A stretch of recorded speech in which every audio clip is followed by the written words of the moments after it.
at the end. Let me just recap what we were doing and then just start with a new kind of problem about connectivity. Well, it's not really new, but we'll see.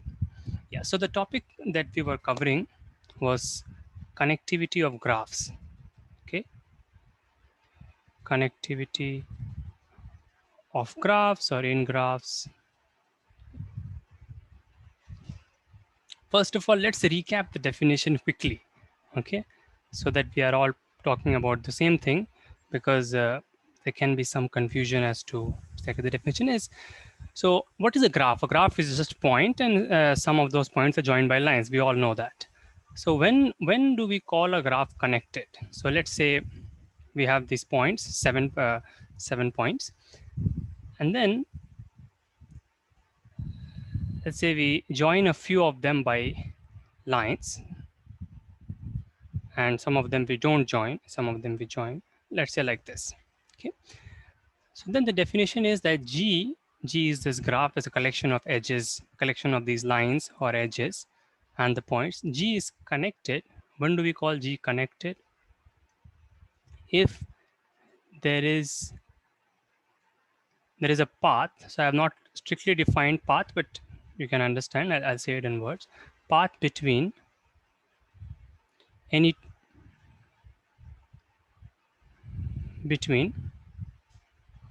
two points, right? So it can be framed. I mean, usually if you're writing an exam, usually it will be framed in some other way. You know, people can travel from one place to the other. What does path mean? So path here, as you can expect, right? Let's say this is point and okay, let's say this point, and let's take this. Let's take these two blue points. Then these two blue points, there is a path between them, right? You can go like this. So you can travel along the lines that are provided to you, and you can reach from one point to the other. That's the path between the points. Okay. Is this graph connected? No, right? Because let's say from this point and let's say this point, you cannot go. So this is not a point, that's not an intersection or anything, okay? That doesn't matter to us. What matters is which 2 points are joined. So you cannot go from these two, you cannot travel between these two blue points, right? If you go like this, you end up here. There's no way to go from here back to a new point. So you can never go here. Is it clear? We cannot cross between two edges like this, and then you can't cross. This is not allowed. Okay, this is not allowed. You can only cross at the vertices. Okay. So this is the definition of connectivity. But the fundamental question that we were interested in, and we had answered this partially, is what is the cost of connectivity? Last time we got into some other different kinds of stuff like the nature of connectivity, but today let's attack this problem and try to find algorithmic solution that is really at the heart of these kind of discrete questions. So what is the cost? So again, I'll explain this of connectivity. So this is the question. And obviously, we want to understand what is the minimum cost of connectivity. Okay, what's the minimum cost of connectivity? To put it in words, the situation is like this. You have, let's say, n cities. In this case, so obviously we will look at this problem in more interesting contexts. Some of them which I had given in some of the mock tests for the seniors. But in any case, we'll see that because we have been developing the theory. When I say what is the minimum cost of connectivity, what do I mean? You can look at this scenario. Okay, we have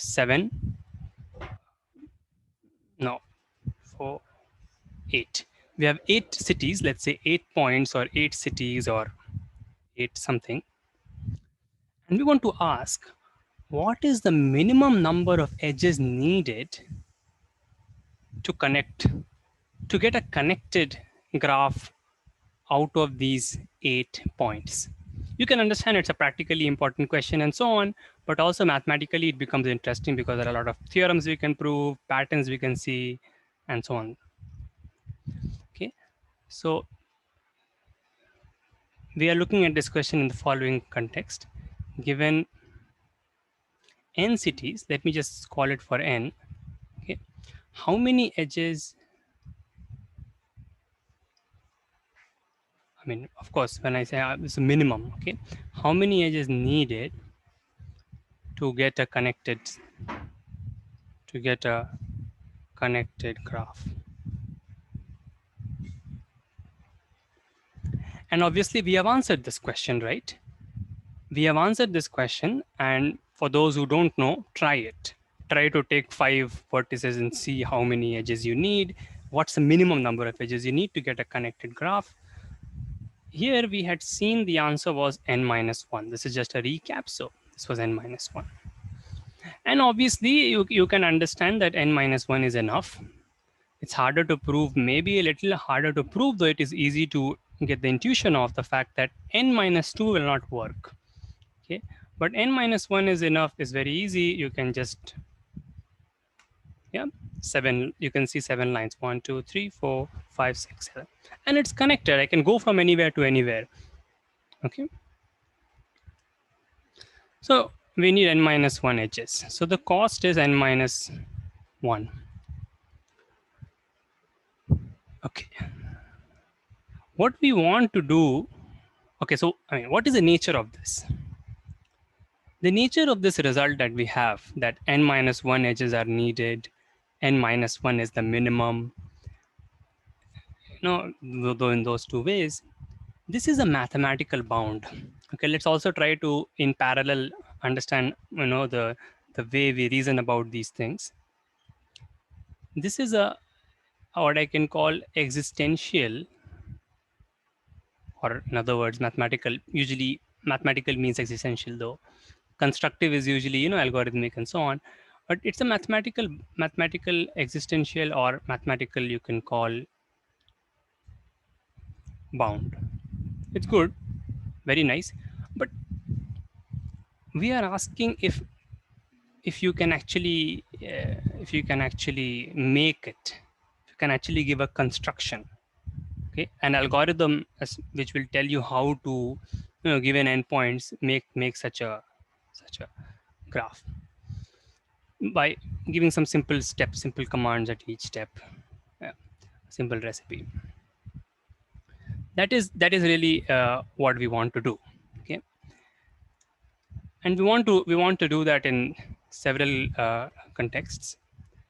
Let us start by looking at the simplest context. Okay.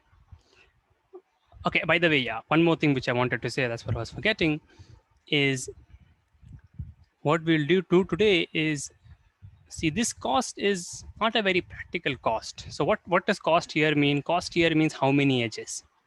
Okay, so we are assuming that each edge has a uniform cost. Each edge has cost 1 or something like that. That's why no matter which 7 edges you take, you're going to get 7 as the cost. A more interesting question will be, if we give different weights to the edges, then how would you come up with the minimum, minimum such connected graph, which is what is called a tree also. Notice here that, just a small thing, that there are many such graphs, and that is something to realize. And which ones you are going to use will be important when we put weights on the edges, and they were also important last time when we were trying to fit many connected graphs inside a graph. For example, this is another extreme case. It's like a star graph. It's called star tree. It's a star, like if you arrange it a certain way, you put this in the center. So there are many trees. These are called trees. Okay, such things.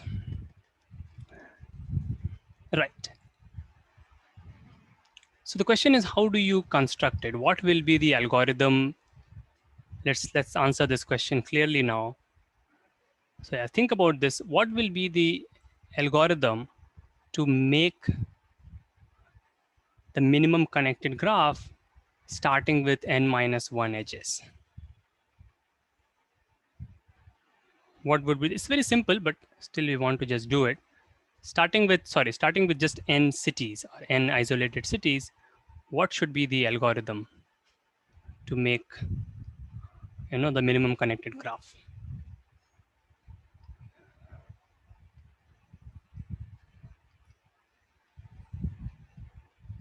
So we want some simple steps that we can use.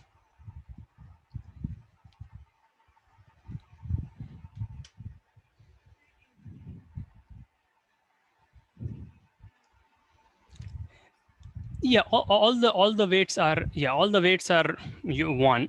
Okay, so right now all the weights are one. Okay, so maybe I should say input, because when we ask for algorithm, we say input. The input is that all the edges or all the bridges or roads, whatever you want to call, have same weight, have weight one. So we don't have to worry about which edge to take, as long as you are taking edges as long as you are doing with n minus 1 edges.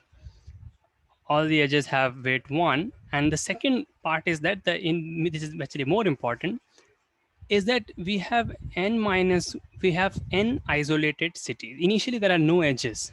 This is the very easiest version of the problem. Okay, we have n isolated, which is just the picture you will see on the right. You can just forget about the n and just you know isolated cities. Yeah.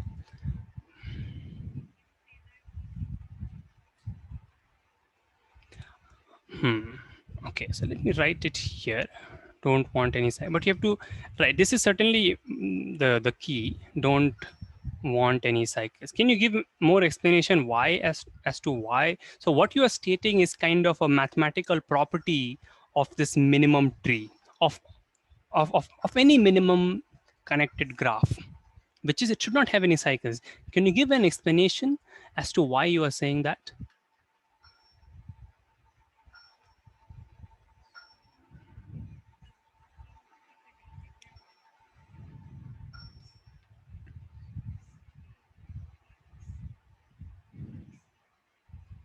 Mhm.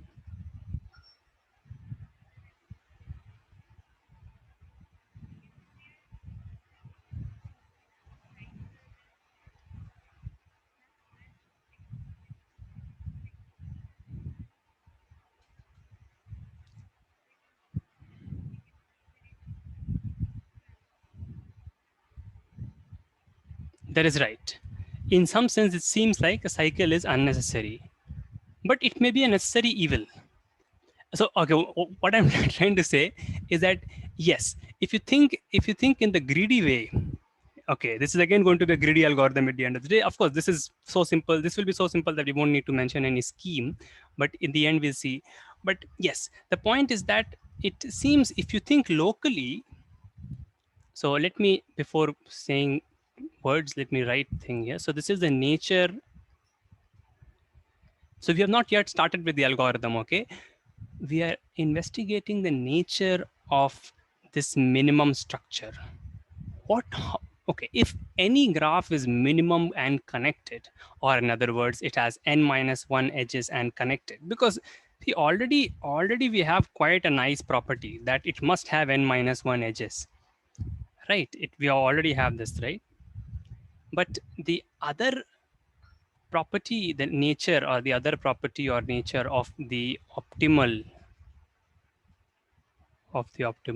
is no cycles. Let me remove this, replace this by no cycles. No cycles. Certainly it must have n minus 1 edges. That's a property. And the second property is that it must not have any cycles. Okay. Yeah. No, actually, they will not be a necessary evil. But I'm saying that the question still remains open. I mean, a priori, you don't know that. See, a priori, if you think locally, then yeah, it makes sense that I should not have a cycle, because this cycle is kind of adding an extra, it seems unnecessary. So that's why it seems like there should be no cycles. But you're thinking locally when you say that, right?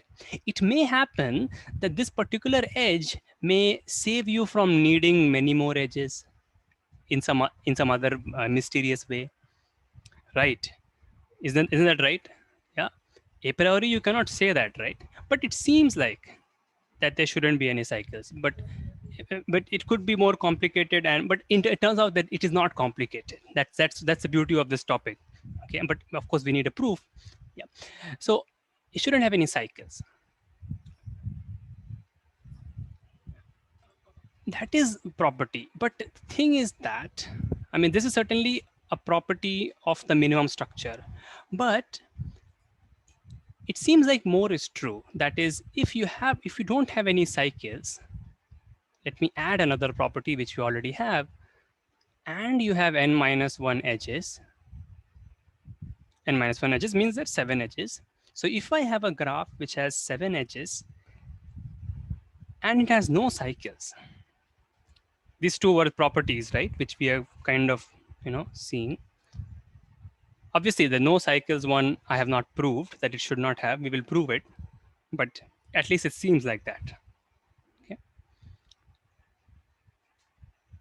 The question really is are these two enough to imply that graph is connected?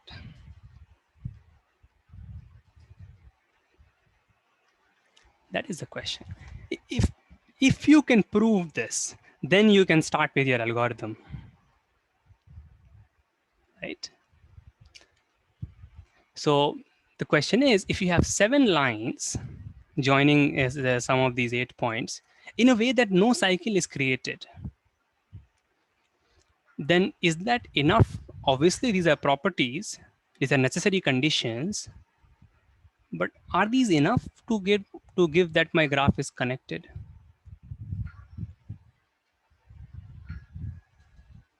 That is a question.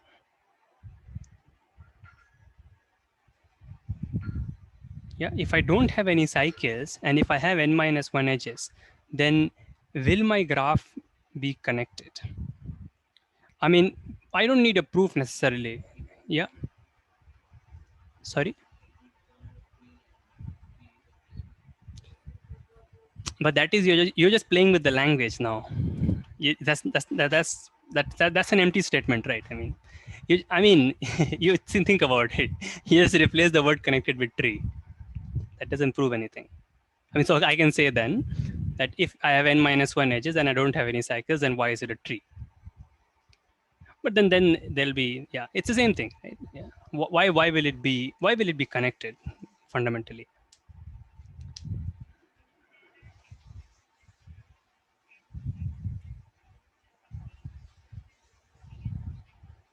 No, no, that's not true. N minus 1 random edges and no cycles. Or just think about this case. If there are 7 edges and they are not forming a cycle, then why should my resulting structure be connected? AKA, why should it also be a tree? I mean, or AKA a tree, sorry. Why should it be connected? Why should that be enough for you to be able to go from anywhere to anywhere?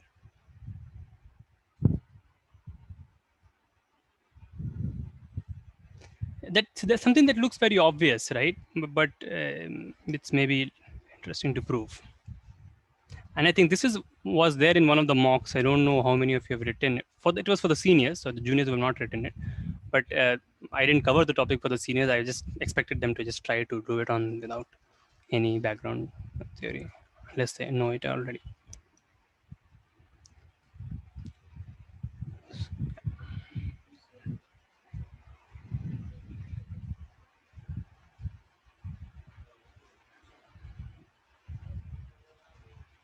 The degree of the vertices, can you expand on that? Because, yeah, can you say more? Because the degree can be very. Mm-hmm.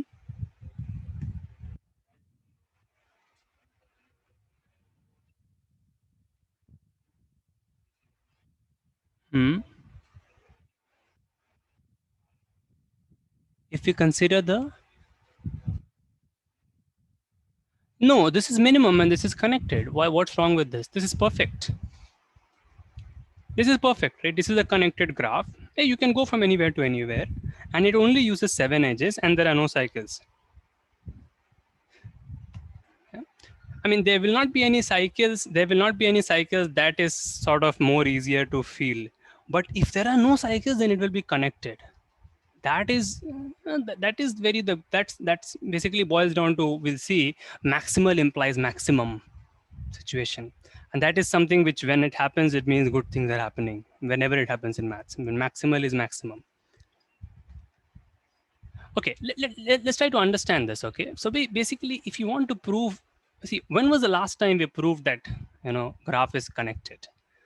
We were proving it when we were doing it when we were doing this here, that if you have n minus 1 edges and you use them wisely, then you can get a connected graph. That's what we were doing, right? That's what we had done. And here also we need to show that G is connected, right? We need to show that G is connected. So let's see. Suppose you have n minus 1 edges. So let's say you have, edge 1, edge 2, edge 3, just like this, okay? And edge 6. Just let's do it only for this. So in this class, I will not focus on proofs, rigorous. Those rigorous proofs are not very important right now, but those who want should try to write it. More than that, we should get intuition of these things. I'm not discounting that, but yeah. In any case, you have the 6 edges, and they don't form any cycles. And this is the beauty of it, right? Any random 6 edges. It's like any 3 vector. Okay, I'll say the analog of that soon. Yeah. The thing is, there are six edges. Yeah, the point is, when you draw the first edge, and I'm not going to assume where, it's just any edge. Let's say you draw this edge. Then what happens? Initially, the graph, again, the argument was this, right? You have 7 pieces. Initially, the graph is in 7 pieces. Okay, this can also be done by induction and so on, but let's do it. This is I think you can feel better. You can feel a bit more. But in any case, the graph was in 7 pieces, right? When you add the first edge, and I had remarked this while we were proving, like when we were doing this one, we were very carefully not creating any cycles. In any case, if you have n minus 1 edges, so you 7 is 7 6 edges. No, sorry. So you'll have 7, right? Because there are 8 points. Point is, you draw your first edge. When you draw your first edge, then how many pieces are there in the graph now? Now the graph is in 7 pieces. Okay, initially the graph was in 8 pieces. Now it's in 7 pieces. What do I mean? See, this becomes one piece. It becomes a connected piece. Again, there are definitions, but it becomes a connected piece clearly, right? And the other 6 are isolated. Okay, but now, okay, next is also easy. If you draw any other edge, this is not rigorous, but point is, if you draw any other edge, then the number of pieces again comes down, right? And you can draw it in any way you want. I'll draw these 2 because you will be capturing one more, right? The number of pieces will come down if you draw this, or if you, let's say, join this 2. Once again, you can check how many pieces are there. This becomes 1 piece, this becomes 2 pieces, and there are 4 more pieces. So there are 6 pieces. Okay, so in any way you do, you will have 6 pieces. Let me stick with this. So you see the number of pieces is decreasing till now, but next when you are adding the third edge, the third line, with the condition, obviously that's we are assuming that there are no cycles, right? And there are no cycles. So if you are adding the third line, okay, you are adding the third line and you are not forming any cycles. What does that mean? What does that mean? Not forming any cycle means that the third line that you are going to draw, it will capture some outside point. It will capture some isolated point. Does that make sense? Not having any cycles means you are going to capture some isolated point, right, from outside. Otherwise, you're going to create a loop, you're going to create a cycle. Again, this is not rigorous, write it. Let's say you kept do this. Again, I'm just doing it in this way, but yeah. Now the fourth one. So again, the number of pieces has come down. Eventually, we want to make the graph into one piece. Right? Oh, my whole point is that at each step, the number of pieces will come down by one if you are not creating any cycles. Okay. Now, when you are going to add the fourth line, you're going to add the fourth line, and you're not going to create a cycle. What does that mean? Suppose the fourth line starts from here. Let's say it starts from this point. If the fourth line starts from that point and no cycles are created, it means that fourth line has to capture a new isolated vertex, right? Or more generally, it has to reach out to some other piece and unify them. If there are no cycles, it means that this point is not going to join to something in its own group. It's not going to join to this now. It's not going to do this. It's not going to, this is also a cycle. You can do this, it's also a cycle. It has to go outside and merge itself with some component. Okay, but let's say this was not the case. Let's say that we, just for variation, okay, I'm just going to, let's say that the fourth one, in the fourth step, you joined these two. Okay, now in the fifth one, so you see, again, the component has come down. In the fifth one, if you start from here and you join this, then you see these two, this component and this piece get merged. Because you're not creating any cycles, you are merging two different pieces. And so number of pieces will always come down. And so you will be done in n-1 steps. This will give our algorithm. So it's important to understand this, that it clearly happens. And this is the first step towards proving the weighted version. The weighted version is not so easy.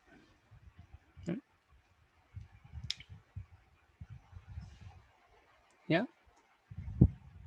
And remember, here this is any n-1 edges.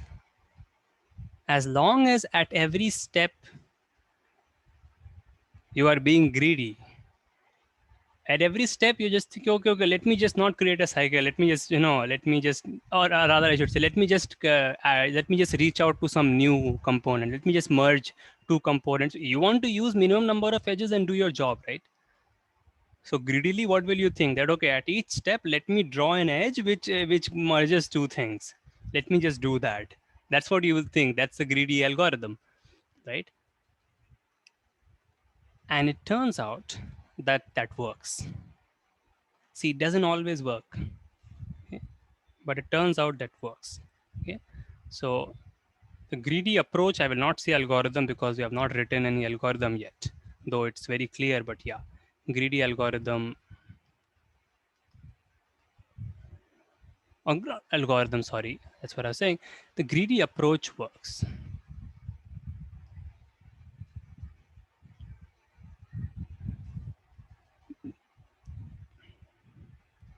Yeah. So let's just take a second and think if these things are clear or if there are any questions.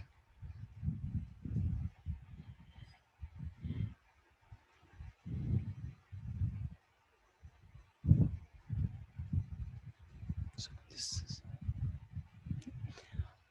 Okay, please, if there are any questions, then say, because that will give me opportunity to explain it in maybe depending on how the question is posed in a different way, maybe.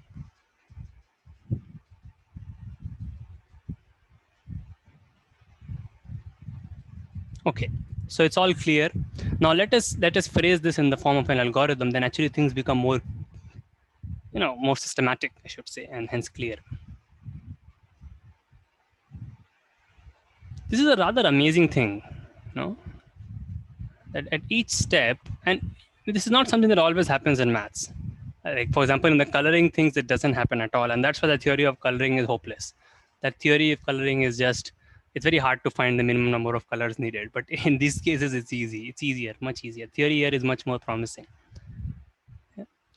This theory is very much like linear algebra, and there is a unifying meaning that to the theory of dimensions and so on. I just mentioned it in elementary language just now. Yeah, but let us just write the algorithm. Yeah. See, why are we stressing on the algorithm here so much? I mean, you may say that you can just say this, you can just draw a path. You can just say draw a path. Why are we even interested in all this? But you see, just saying drawing a path, computer doesn't really understand maybe draw a path. Or maybe it does understand. I mean, because these isolated vertices, you can just say number the vertices 1, 2, 3, 4, 5, 6, 7, and just join 1, 2, 2, 2 to 3. You can. That's a very simple algorithm. People could have just said that to me. That's just perfectly okay. But soon we will start with some connection, start with a graph and try to extract the minimum from there. Okay, and it is not obvious why you can always extract a minimum from such things, but it only happens because greedy algorithm works, and that's why you can extract what is called a basis from a vector space. In any case, that's probably, I'll try to say that in a different way. Okay, in any way, so if you want the algorithm here, which is completely maybe unnecessary in the sense that this is an isolated vertex, so right, so the algorithm can be that at each step, okay, draw an edge so that no cycle is created. Again, this is also not an algorithm, okay, but it's more like, so at each step, I mean, so let's say someone has left over like this and given it to you. Okay, I don't want to say that these are concurrent or anything. Those concepts are not at all important here. This is this is not geometry. This is, it just matters which two things are connected. Okay, let's say someone has just given you this. The point is that you can continue from here. Okay, you can just say, okay, what should I do? I should just make sure that I do not make a cycle. Okay, so I can pick any vertex and I can join it, but I should just make sure that it doesn't create a cycle, and that's very easy to check. Okay, yeah, and that's all. Okay, so what you're trying to do here is you're trying to do the best at each step. Okay, let me just also frame this in a more this thing. To say this in a different way is maybe what can say, just like I could say here, at each step draw an edge so that, so that two different pieces are joined, two disconnected pieces or two pieces get joined. That's how it's said, because you store the components in some data structure and then you draw edge between two different, and then you merge and use some merge function or something. But in any case, those are some details which we are not at all interested in right now. We're interested in the math of it. So two pieces get joined. That's what we want to do at each step. Yeah. What is the nature of this thing? The nature of this thing is that at each step, we are trying to do the best. I should say trying to do locally the best. Locally means that just in that current situation, what looks the best to us, that is what we are doing. Okay, locally the best. Right. So if you think about it, whenever you do this kind of thing, okay, so if you want to find the minimum number of something needed to do something, okay, or I mean, you can also frame this question in a slightly different way, right? We are looking for the biggest, or we are looking for the biggest graph which doesn't have any cycles, right? Biggest graph with no cycles. Do you all agree that these are the same problems, right? We are looking for the, like, what are the most number of edges you can draw so that you do not draw a cycle, so that you do not end up with a cycle. That is the same thing as getting a connected graph, right? Because I mean, so let's say there is a biggest graph which has no cycle. What does that mean? It necessarily means that it should be connected, right? Because if it is the biggest thing that has no cycles, this is the biggest thing that has no cycles. Now if you try to draw any see, biggest thing that has no cycles means that if you draw any edge, then you get a cycle, right? That's what it means. That it means that adding an edge gives you a cycle. And if adding an any edge between any 2 points gives you a cycle, it means that those 2 points are already connected. So these two are the same questions. This is something called the min-max principle. Okay. So essentially what helped us was to, we, instead of solving the minimum problem, we actually solved the maximum problem. And sometimes one of the directions can be simpler. And if both these maximum and minimums are same, maximum of some problem is minimum of the other problem, then you solve one of them, and maybe at what it really happens is that one shot you end up solving two problems. Okay. And also maybe one, and this theme we'll see all the time: minimum vertex cover, maximum matching. We'll see that there also, it's important. In any case, this is thing. So basically, we were trying to form the biggest, graph with no cycles. Biggest graph means the maximum graph with no cycles. Maximum number of edges. Just think about this, okay? Maximum number of edges, no cycles. Well, what have we done? What we have done is, at each step, we are trying our best to not create a cycle. Okay, so what we did, what we are doing is, at each step we are trying to not create a cycle. Okay, so the thing that we will end up with, I mean, obviously now we have proved that what you will end up with will be maximum, because we have shown, right, what you will end up with will be connected, and you can do n-1 edges and it will be connected. You can go between any two things, so it's obviously a maximum also. But if we just think, so what we are trying to do, we were trying to form the maximum, but a priori what we just have done, or what we just did, is we created something which you cannot improve further, right? So the structure that we created was a maximal structure. Now what does maximal here mean? Maximal means that you have created something which you cannot improve on. So this is maybe a slightly difficult point, but just try to understand this, okay? Maximal means that it is something, so because what you have done is you have taken a lot of steps, and at each step you have tried to do your best, and you have got something. So it means that you cannot really improve on this particular thing,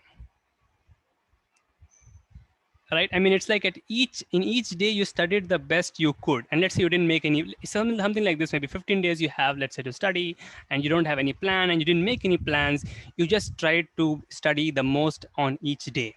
So then after 15 days, what you will end up having is the maximal what you could study. Maybe in your own world, it's the best. In some sense, maybe that's what it is, right? But it is not the best. It is maximal in some sense, right? It is something that it maximal, and you try to do the best at each day. So what this means is that you cannot really improve on that particular layout. You cannot put another layer on that and improve that thing. But that doesn't mean that it is the best improved version. It doesn't mean that it is the best version of the best way to study. Is that right? Yeah. So that's the difference between maximal and maximum. But here it turns out that at each step you do maximal, which means you be greedy and you try to do the best. And it turns out that you indeed get the maximum, which is what we have got, right? We have got the maximum graph with no cycles, which is n-1 edges, which is a connected graph with minimum number of edges, which we approved is n-1. So we know that this is, that's the thing. When maximal becomes maximum, it basically means that greedy algorithm worked and vice versa. This is just a meta point, but it's very, very useful. Okay. Let me just show you a situation in which maximal is not maximum. So we have this algorithm. We will go to the more sophisticated versions of this, but let me just show you a situation where maximal is not maximum. So maximal, or let me just show you one more situation in which maximal is equal to maximum situation. Okay, maximal, you can just think that at each step I'm trying to do the best. I'm trying to be greedy. Okay, and maximum means that this is the best. Okay, yeah. So let us see another situation where maximal is maximum. And when maximal is maximum, it means that there is an algorithmic version to the mathematical theorem or to the mathematical bound or whatever. Okay, let us just see a situation where it is. I mean, this is just small example. Let us start with a number. Okay, let us take the number 90, and let us try to create divisors of these chain of divisors. What do I mean? Let's just take a divisor of 90. Okay, let's say, let me not take the best. Let's take 30, and then let's take a divisor of this. So that's what a chain of divisor means. Okay, just roughly speaking, right? It's 30 is a divisor. You can take anything. Let's take 15. Let's take 3. Let's take 1. This is a chain, right? It's a chain. Is it clear? This is the maximum. I mean, to describe it, one needs to mention posets and so on. If one has to say clearly, I will say that when I do posets maybe, but right now let us just see it like this. Okay, this is this maximal? Means, can this be improved without deleting what you already have? Can you improve this? Can you enlarge in? That's what the point is. Can you make this chain larger without deleting? Don't delete anything that I already have.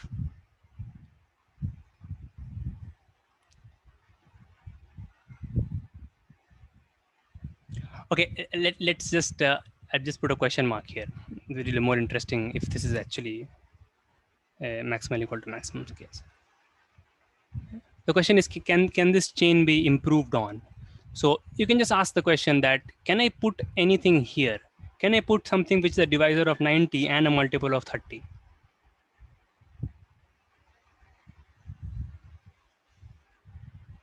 No, right? There's literally nothing. It's a prime number, right? It's a prime number that you have in between. It's 90 by 3. How can you put anything? Can you put 45? No, you cannot put 45. Well, if you put 45, then 90 divisor 45 is there. It's fine. 45 divided 90. But then this is wrong. It's not. So you cannot put anything. So this is it's pakka. You cannot change it. You cannot add anything. Similarly, you cannot add anything here. Right, and also you cannot add anything here, you cannot add anything here.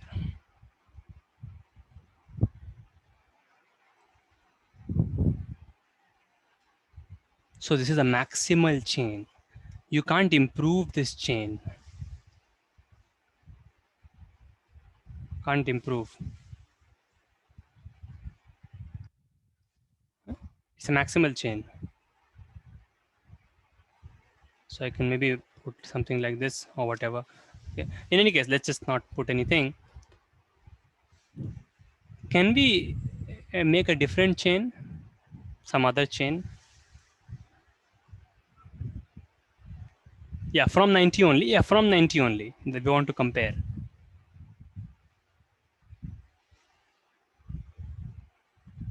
Yeah, we can make 45. 10. Okay, we can make 10. Yeah, let's make 10. Yeah, so we have 10, and then let's make 5 and 1. Yeah, yeah. So is this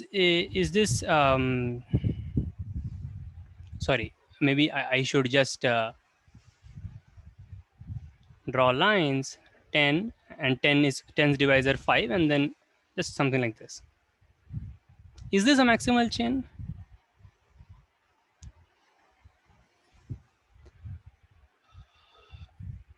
Okay, think about it. No, it's not a maximal chain. It is not a maximal chain. You can put a 30. Yeah. Is everybody following? Is everybody following, right? You can put a 30 in there. It's not a maximal chain. So now it is maximal. Okay. So this is certainly a maximal chain. Look at the size of these two things.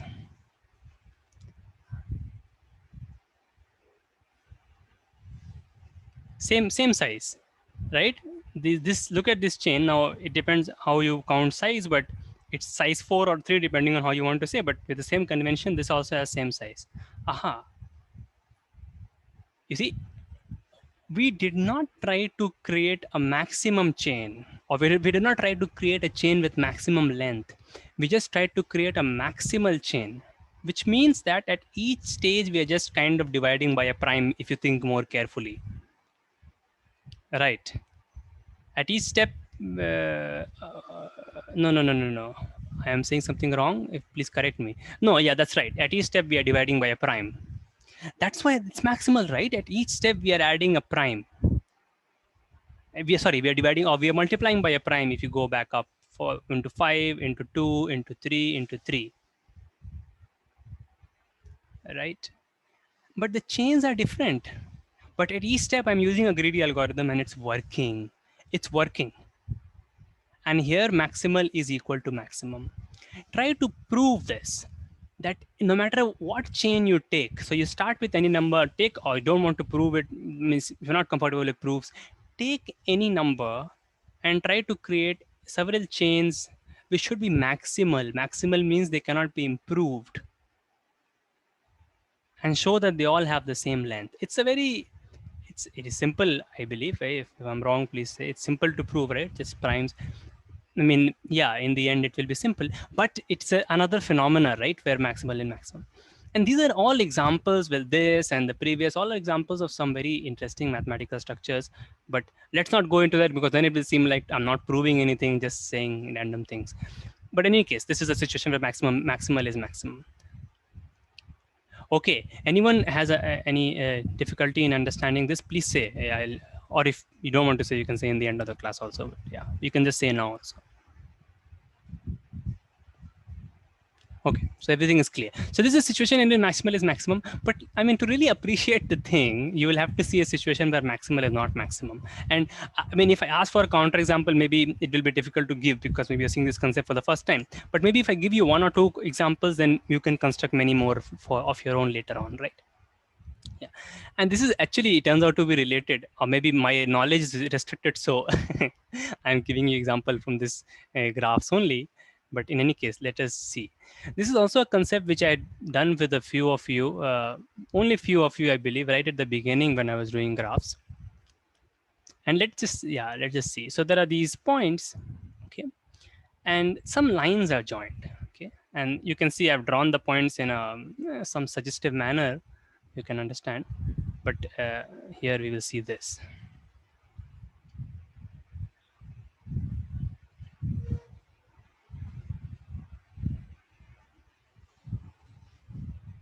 Yeah. um, this, yeah, I'm trying to create a situation where, yeah, this, okay. So I mean, you can assume that maybe um, these are maybe boys and these are girls. Yeah. You want to, let's say, find partners, or you can take any model in your mind, doesn't matter. Yeah.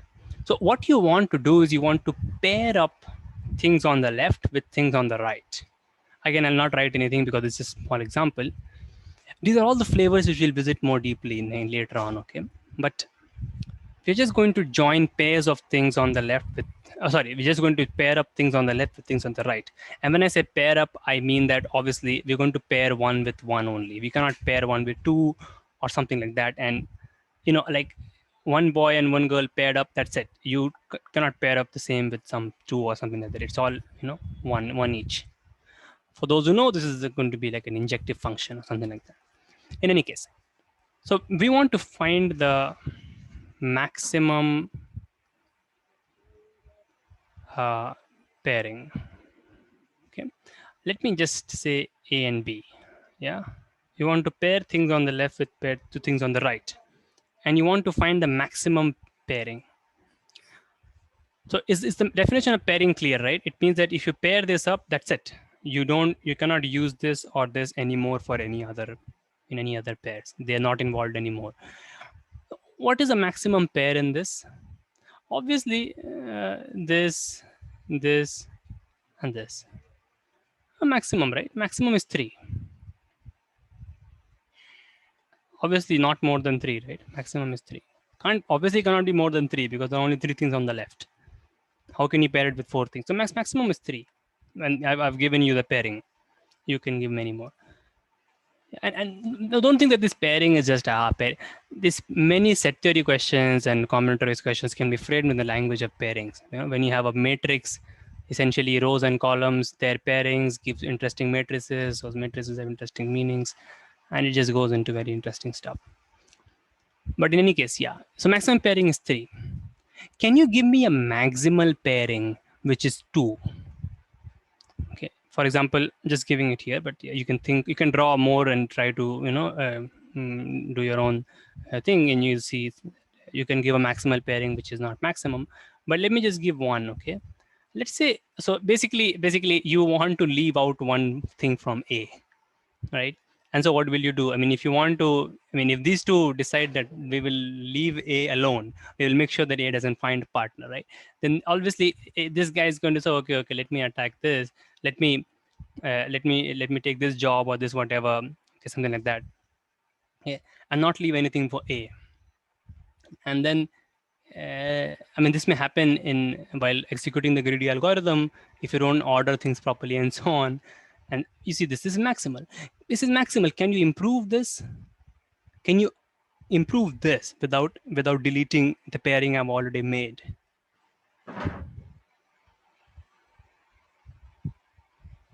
No, right? Can we improve this? No. How can you improve? Right? What other parents can you do? No. You see, this is maximal. This cannot be improved. This says that this just says right away that finding this maximum pairing or matching, it's called, for these kind of graphs, greedy algorithm will not work, at least in the usual sense, because in greedy algorithm you try to do the best at each step, you may miss things. Okay, because this can be gotten by a greedy algorithm, right? For I take a partner, I'll start with the partner number 1 and I'll pair it with something, and I'll take this partner, pair it with something. Maybe you can say order, you should have taken care order, but in any case, I can produce more complicated examples where you have to, even ordering will not work. But in any way, yeah, you see, just this thing will not. Hmm. Yeah, please say.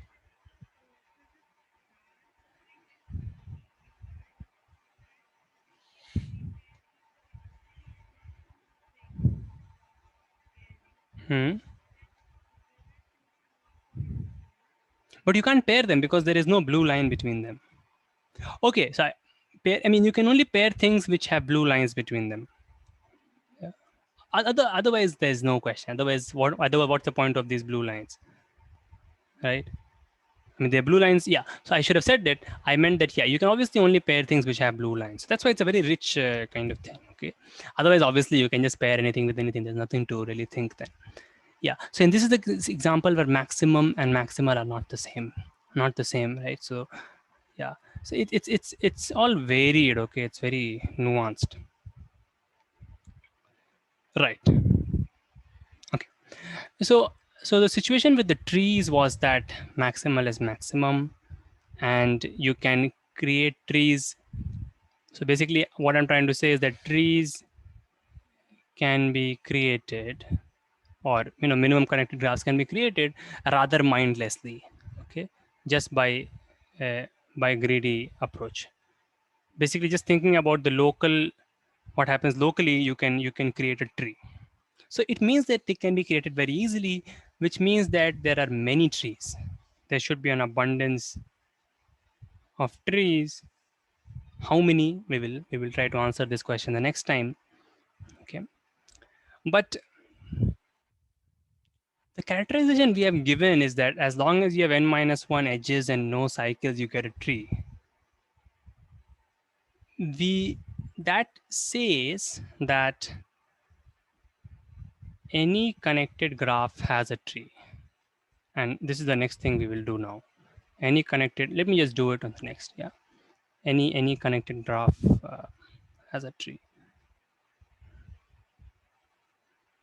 Any connected graph has a tree. Yeah. So again, this is expected because of because of the way trees were so easily created with such a simple condition that it will just make sure that there are no cycles and there are n-1 edges. Okay, or just make sure that at each step you are capturing new things, you go moving in new directions, and so you will have enough to cover everything. I mean, what I was okay, let me not go there. Yeah, so any connected graph has a tree, has a minimum connected graph in it, which is minimum for any, just uses n-1 edges. So just take a quick example, then we can again go for an algorithm, and then the weighted version of that probably we'll have to do that next time. But in any case, let's start. So let's start with a graph which is connected. That's important. So this is a graph which is connected. How do we make a tree out of this? Or how do we make a connected graph which has no cycles?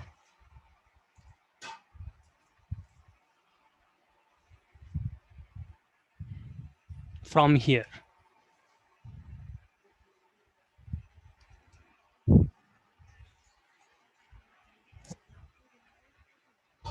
Yes, exactly. That's what we'll have to do. Yeah. So we cannot see. Okay. The point was that, okay, let me say the question clearly, that, yeah, by removing only, not by adding. That is the whole point. Yeah.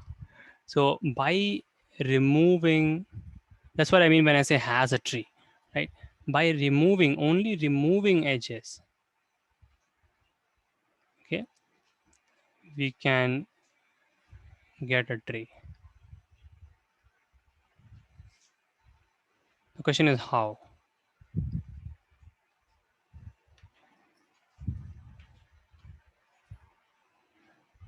I mean, what first of all we can do for this particular question, and then we can try to do it systematically, and then the cost version.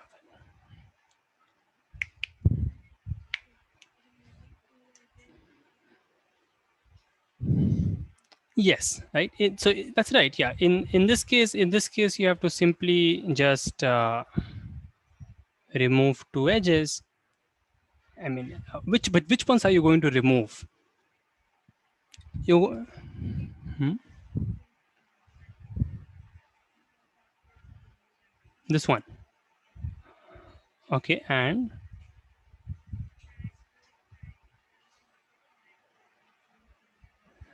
yes, you can in fact remove any one of them from the triangle. Anyone will work, right? Any edge you can remove from the triangle. That's right. So, well, the idea is that from the cycles, you can remove one edge. From every cycle, you can remove one edge. And that sounds intuitively correct, but it is also correct. And the reason is very simple, right? But what's what you have to do? From each cycle, from each cycle, remove an edge. That's all you have to do. You can do it one step at a time. Why will the remaining graph still be connected? Can anyone else try to say this? I mean, why will this, so the whole point here is that why will this graph still be, I mean, this case obviously is connected, but can you give a general reason?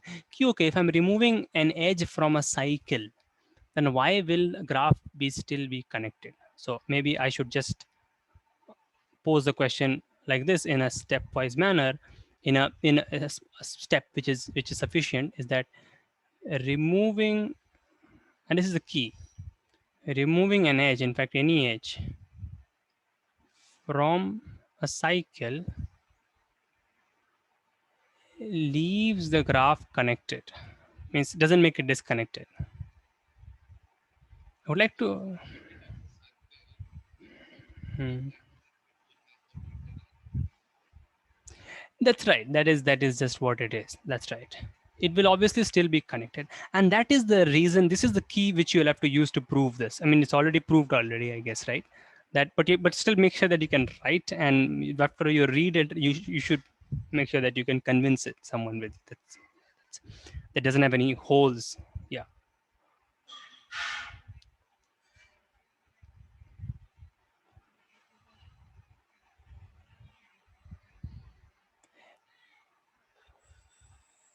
You will you can use that. Yes, exactly. No, but you don't even need to use that, right? Because see, the point is that it's connected, and what we are proving is that. But actually, yeah, if what you are saying, you can use that also directly. But you can also just say that, look, my graph is connected. I am removing an edge, and it is still connected. I'm removing an edge from a cycle. It is still connected.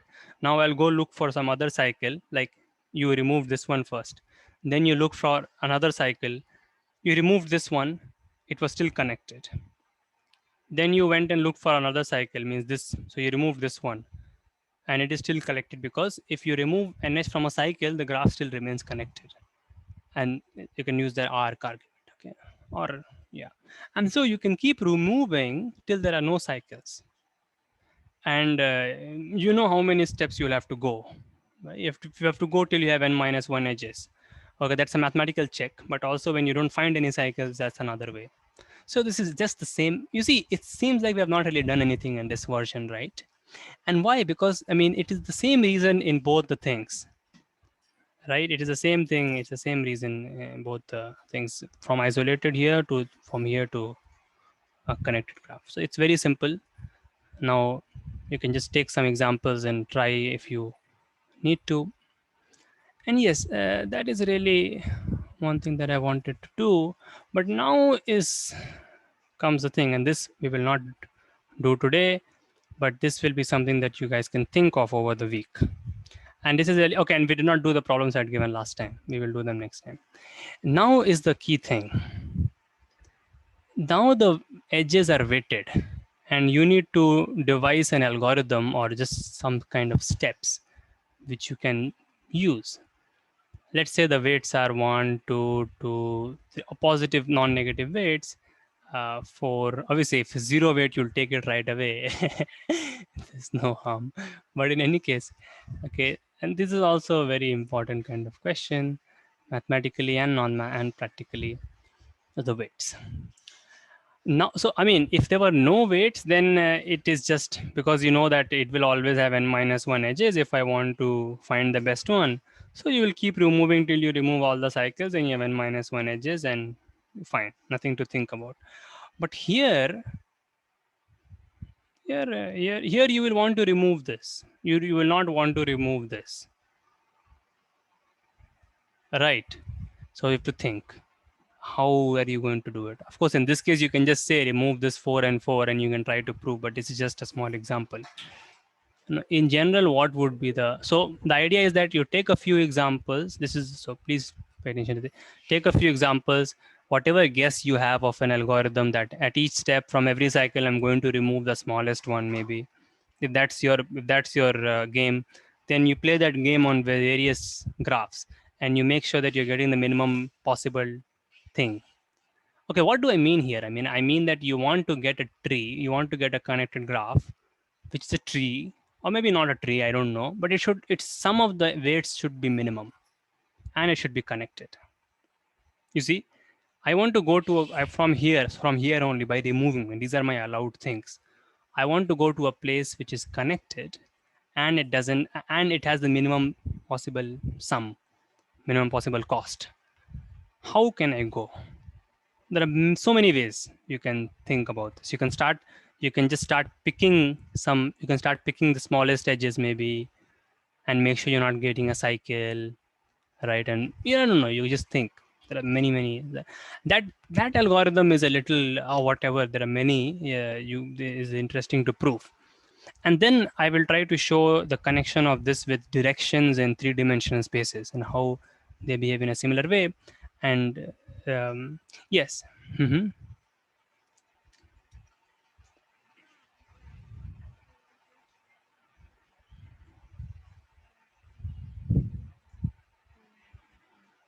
Hmm.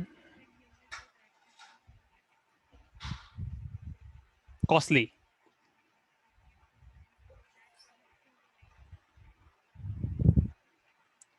Yes, but how are you going to? Yes, yes, but then you have to prove that that will give you the best. So I mean, so you are saying your algorithm will be that from every cycle you remove the costliest member, right? From every cycle you remove the costliest member, but the problem of that will be maybe one member, one one edge, maybe a part of two cycles.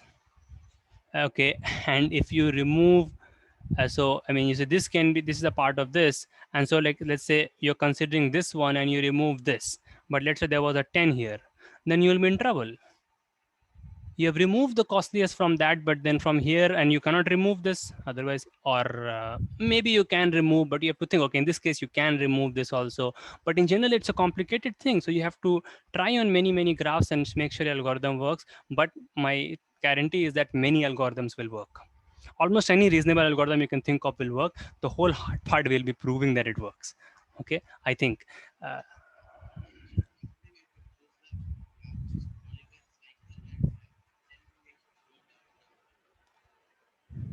Yeah, but largest polygon cycle is a little difficult thing to define. It's a little difficult thing to tell a computer what a largest polygon size is. It's a, yeah, I mean, you have to define it, right? You have to define it. Yeah. Hmm. And even the cycle thing is a bit interesting to define. Largest cycle, highest amount of points. Yeah, but even that is a very costly to find. How will you find the largest? How will a computer go and search for the largest cycle? That's a bit interesting question. But yeah, even if that works, at least to some extent that's an algorithm. But think about it, that's something that you have to really think. Okay, yeah. So in any case, I'm ending the class unless there are any doubts with what we have done already. Otherwise I'll just stop here. Okay. Today we didn't I just went a little slow in the explanations, but we went in different directions. Try to stay more linear.